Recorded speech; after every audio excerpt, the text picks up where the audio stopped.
සාදරයෙන් පිළිගන්නවා සිරා commerce YouTube channel එකට. අද අපි කතා කරන්නේ ගැනුම් ජර්නලයේ ආශ්‍රිතව අභ්‍යාසයක්. එතනදී අපි කතා කරා ගැනුම් ජර්නලය ගිණුම් වලට පිටපත් කරනවා. එහෙනම් ඒකට දාලා අභ්‍යාසය අපි කතා කරන්නේ. එහෙනම් අපි යමු ගානට. හරි. අපි කතා කරන්නේ අභ්‍යාසයක් ගැනුම් ජර්නලයට අදාළව. අපි යමු අභ්‍යාසයට. මේක අවශ්‍ය වන්නේ මොකක්ද කියලා බලන්න. ගැනුම් ජර්නලය ගැනුම් ජර්නලයේ ගනුදෙනු ලෙජර් ගිණුම් වලට පිටපත් කිරීම. හරිනේ. ගැනුම් ජර්නලයව ගිණුම් වලට දාන්න ඕන. හරි. එහෙනම් අපි මේ ගැනුම් ජර්නලයක් රූල් කරගමු අපි ටස් කාලා. ගැනුම් ජර්නලයට දාලා එමු. ඊට පස්සේ ගිණුම් වලට දාමු. හරිනේ. ගැනුම් ජර්නලයක් මම සෙට් කරගන්නවා.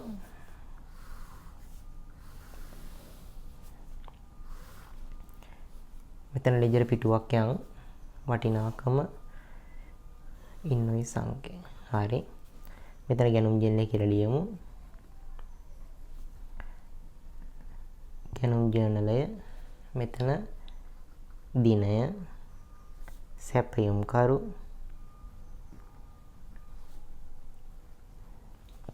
මෙතන එන්නේ ඉන්වොයිස් අංකය ඉන්වොයිස් අංකය වටිනාකම රුපියල් මෙතන ලෙජර් පිටුව අවුලක් නැහැ නේ. එහෙනම් ගැනුම් ජර්නලයට දාගමු. මෙතන කියනවා මලිත්ගේ ව්‍යාපාරයේ 26 මාර්තු මාසයේදී පහත ගනුදෙනු සිදුවිය. 3.3 ඉන්වොයිස් අංක 182 යටතේ 35000ක තොග නුවන්ගෙන් ණයට ගත්තා. හරිනේ. එහෙනම් තොග ණයට ගන්නවනේ. ලියන්න පුළුවන්. 3.3 අපි ලියමු. 3.3 කවුද මේකේ සැපයුම්කරු? නුවන්. හරිනේ. එහෙනම් නුවන්ගේ නම දාගමු. නුවන් ඉන්වොයිස් අංකය මොකද්ද? ඉන්වොයිස් අංක 182. ඉන්වොයිස් අංක 182 වටිනාකම 35000යි. හරි. ඔන්න දාගත්ත 35000. හරිනේ.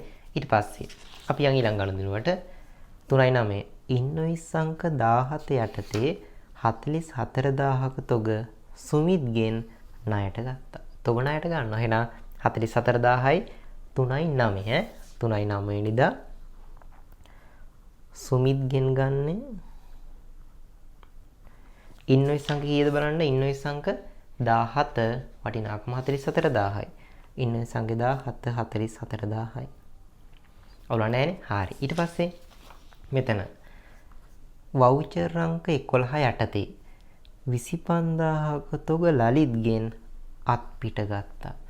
අත්පිට ගත්ත එක දාන්නේ නැහැ. ණයට විතරනේ දාන්නේ. එහෙනම් මේකේ නැහැ. හරිනේ. ගැනුම් ජර්නලයට දාන්නේ ණයට ගන්න. හරි. ඊට පස්සේ ඉන්වොයිස් අංක 29 යටතේ 59000ක තොග පද්මසිරිගෙන් ණයට ගත්තා. අන්න තොග ණයට ගන්නවා. එහෙනම් 3.24. හරිනේ. එහෙනම් අපි ගමු 3.24. පද්මසිරි. පද්මසිරි. හරිනේ. එහෙනම් ඉන්වොයිස් අංකය දාගමු අපි. ඉන්වොයිස් අංක 29. හරිනේ. අපි දාගමු ඉන්වොයිස් අංක 29 කීයක්ද? 59000. හරි. 59000යි. එච්චරද ගනුදෙනු? ඔව් එච්චරයි. හරිනේ. එහෙනම් මේක අපි එකතු කරමු. ගැනුම් ජර්නලය අපි සෙට් කරගමුකෝ ඉස්සෙල්ලා. මෙතන මාසයේ අවසාන දිනේ 3.31. හරිනේ. 3.31 මෙතන ලියනවා ගැනුම් ගිණුමට හරකලා ගැනුම් ගිණුමට හරකලා මෙතන වටිනාකම එකතු කරලා ගමු.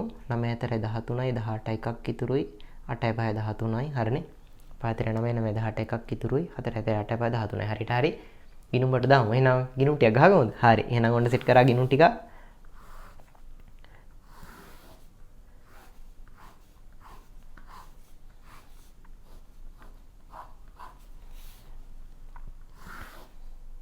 බැලන්ස් කරන්න පොඩි ඉඩක්කුත් එක්ක සෙට් කරගන්න.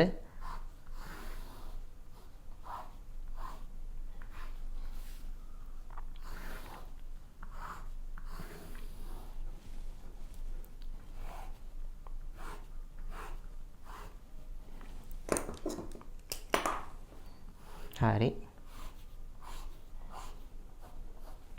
මේ වගේ ටික ලියාගෙන උදින යනම් මන ටික. දිනය විස්තරය සංගල පිටුව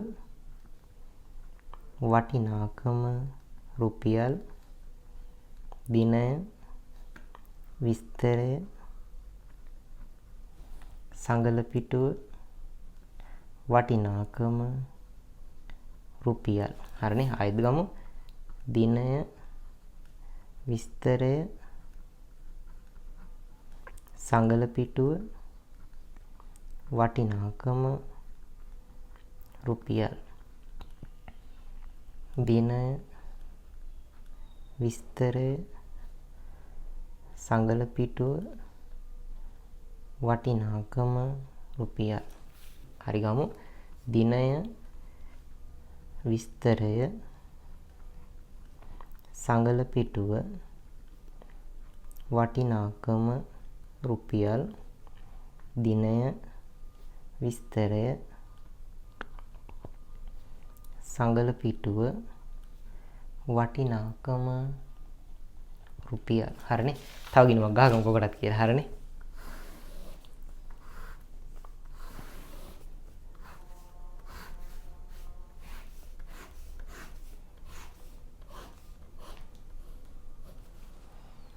දිනය විස්තරය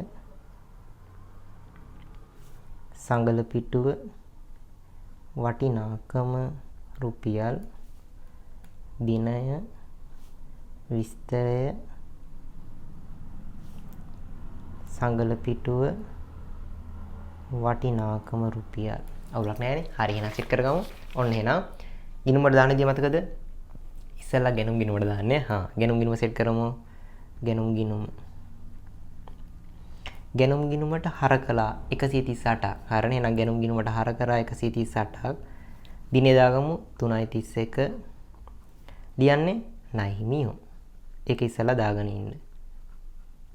කියලා තියෙනවනේ ගෙනුම් ගිණුමට හර කරා. ඔන්න ගෙනුම් ගිණුමට හර කළා. දිනේ දැම්ම 3.31. නයිමියෝ කට්ටියක වෙනවා ලිව්වා. ඊට පස්සේ මේ ගිණුම් බැර කරනවා නයිමි නුවන්. නයිහිමි නුවන්. බැර කරන්න කීයක්ද?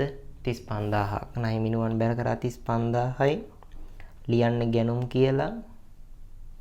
දිනය එයාගේ දිනේ 3.3. හරිනේ.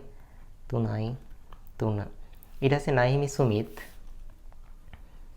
නයිහිමි සුමිත් බැර වෙන්න ඕන 44000ක්. ගෙනුම් හරනේ. නයිහිමි බැර 44000යි. ලියන්න ගෙනුම්. මෙතන දිනේ සුමිත්ගේ දිනේ 3.9. 3.9. ඊට පස්සේ පද්මසිරිට 59ක් බැර වෙන්න ඕන. හරිනේ. එහෙනම් 59000ක් බැර ගෙනුම් කියලා නයිහිමි පද්මසිරි. නයිහිමි පද්මසිරි. හරිනේ. දිනේ දාගමු. පද්මසිරිගේ දිනේ 3.24. 3.24. අවුලක් නැහැනේ. ওই විදිහටයි සෙට් වෙන්නේ. මේකේ මේ ගැනුම් ගිණුමට තව ගණුදුන එනවා. ඒකින්ද බැලන්ස් කරන්න ඕනේ මේ විදිහට තියන්න. ගැටලුවක් නැහැ. හරිනේ. ඔක්කොම ගණුදුන දැම්මට පස්සේ තමයි බැලන්ස් කරන්න ඕන. හරිනේ. ඒක තේරෙනව නේද? මෙතන රාත් පිටේකුත් තියෙනවනේ. තේරෙනවනේ. ඒකින්ද තේරෙනවද? ගැනුම් ගිණුම මේ ටික බැලන්ස් කරන්න ඕනේ. මේ ටික දැම්ම නම් ඇති. හරිනේ. බැලන්ස් කිරීම අවශ්‍ය නොවේ. හරිනේ. අවුලක් නැහැ. හරිනේ. එහෙනම් මේකට දාලව අපි තව අභ්‍යාසයක් කතා කරමු ඊළඟ වීඩියෝ එකේ.